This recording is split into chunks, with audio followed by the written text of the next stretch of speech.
Okay, dahan-dahan ha. Dahan-dahan lang. Slowly lang, Carlos. O, dahan. Dito. Masakit Upo ka pa sandali. rin eh. Layang nga kita, okay? Okay ka na? Masakit? Bang masakit eh. Ang sabi ng doktor sa x-ray, wala ka naman problema na.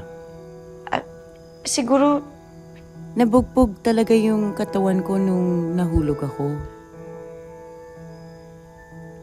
I hope you don't believe that, Aris.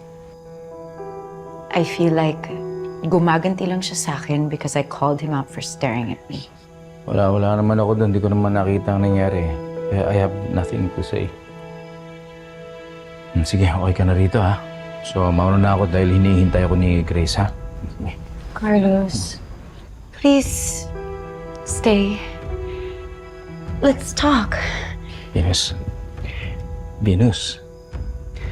Ano dun si Grace na iwanan ko siya kay Seth. Babalikan ko siya. Naintindihan mo? Sandali. Excuse me. Hello? Hello, sir?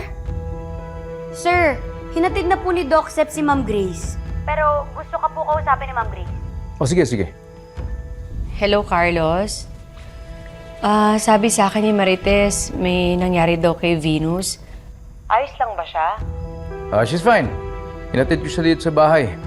Dinala ko siya sa kanyang kwarto magpapahinga dahil hindi pa daw maganda ang pakiramdam niya eh. Grace, kamusta ang therapy mo? Hindi kami masyado nakapag-usap ni Seth kasi nawala yung kuryente. Sige. Alis na ako dito. Si Venus? hold me here. Hold me here. Ba't ka tumayo? Anong nangyayari, Carlos? Carlos. May nangyayari ba kay Venus? Tulungan mo siya, ha? Sige. Ito nga eh.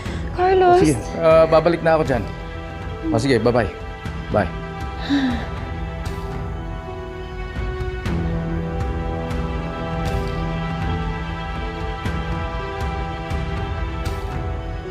Oh, bakit ganyan ang titig mo sa akin? Galit ka ba? Ma'am, ano ba yung reaction mo na yan? Dead Madela talaga? Ano na naman yung dead Madela?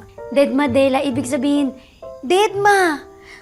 Ma'am, narinig mo, di ba, humahalingihing yung Venus, tapos kasama ni Sir Carlos, tapos sabi na sa kama, paano sila napunta doon? Baka naglakad sila papunta doon. Talaga? Ang galing! Hindi yun, ma'am, hindi mo naiintindihan. Alam mo yung si Venus na yan, init yan kay Sir Carlos eh. Mainit na katawan, plus malamig na kama. Equals ano? Sandali.